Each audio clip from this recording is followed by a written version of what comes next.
Hello again, this is Jonathan, and in this video we're going to take a look at basic animation. I'm going to try my best to keep this very simple.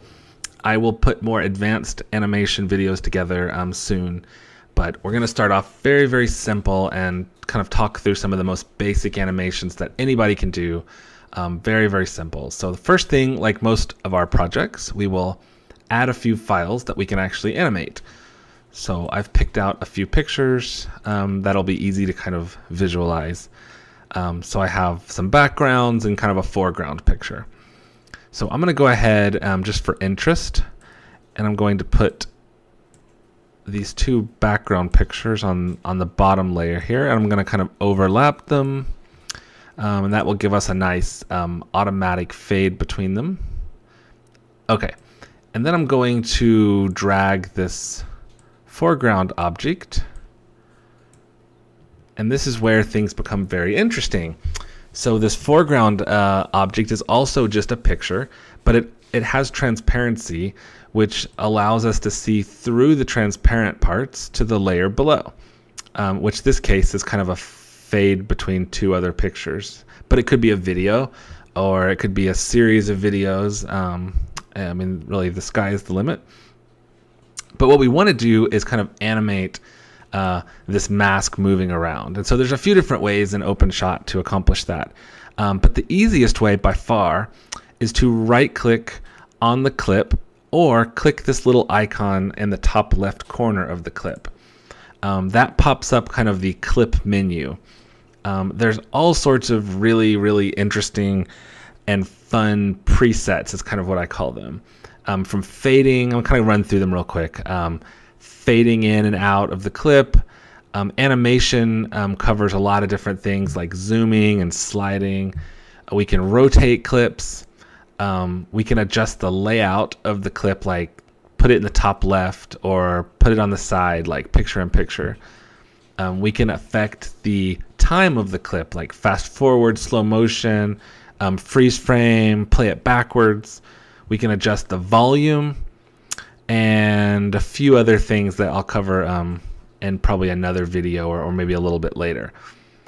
So for this, for the first example, let's choose the animate option. And then our next choice is, do we want to animate the start of a clip, the end of the clip, or the entire clip? So let's start with just the start of the clip.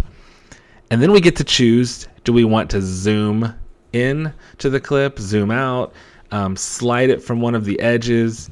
So let's go ahead and say we're going to choose edge to center, left to center. And so what you will notice is on our clip, two small green dots have appeared, and those basically indicate that something is going to be animated, or something is going to be, some property of this clip is going to change inside that small range. So if we just slide our red line across, you will see the mask slides in from left to center, just like we told it. So let me go ahead and hit play so you can see it smoothly come in. Okay, so let's right click again and say animate, end of clip, center to bottom. And so now you can see two more dots appeared at the end of the clip where we told it to. And let me go ahead and hit play, and it slides off to the bottom. So without much work, we've added a animation to the beginning of the clip and to the end of the clip, which is pretty simple, and we didn't really have to do too much. But let me show you another option. I'm going to right click again and choose animate, no animation. So basically what this does is remove any animation we've done. So now we just have a mask again with no animation. So another option is we can right click on it again, say animate, entire clip, and this time I'm going to choose random. And this will basically instruct OpenShot to pick just a random animation. So it's not always perfect, but it's kind of fun sometimes, especially if you're doing photo slideshows or something like that. It can give you some interesting things. But basically we've we've animated it 2 different ways now. So let me remove the animation. Animate, no animation. Okay, so now I'm going to show you a slightly more advanced way to do things, and it's very important that we put the red line at the beginning of our clip, or we're going to create some really weird things if we don't. So once we've selected the beginning of our clip, I'm going to right click and I'm going to select transform. And I don't know if you can see this, but it has placed little blue squares. Let me move. Well, it's placed little blue squares around our mask. I don't know if you can see it on the video, and I can basically grab it on our video preview and I can move it around. So let's put it up. Let's actually make it pretty. Well, let's just make it really small. And let's move it up to the top right. Let's say we wanted the mask to start and the top right.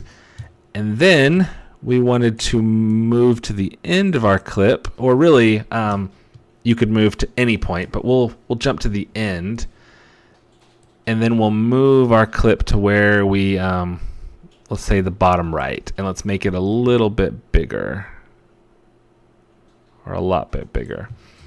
So now, as if by magic, OpenShot knows where we want to start and where we want to end, and it will interpolate all the in-between values for us. So you can see it will smoothly animate from where we started it to where we ended it, and it's pretty simple also. Now, it can get a little complicated when you're using the transform tool, because you have to remember to place the red line where you want that animation keyframe to be placed. So it's kind of a little extra step there. But with a little bit of extra work, you can create some really interesting animations. And in fact, at any point on that red line, I can move this and do something else with it. Move it here, and I can drag it back over here. And so really quickly, you can kind of create a really interesting animation that kind of flies all over your video. Kind of made an S there. So yeah. So I think in future videos, I will go more in depth on setting keyframes, adjusting the values, going more in depth on the types of things that you can animate. And there's a lot of really interesting things you can do that are more advanced. But as you can see, it's relatively simple just to use just to right click on any clip and say animate, and it's just about that easy to add some interesting animations to your videos. I hope you found this useful, and I will see you in the next video.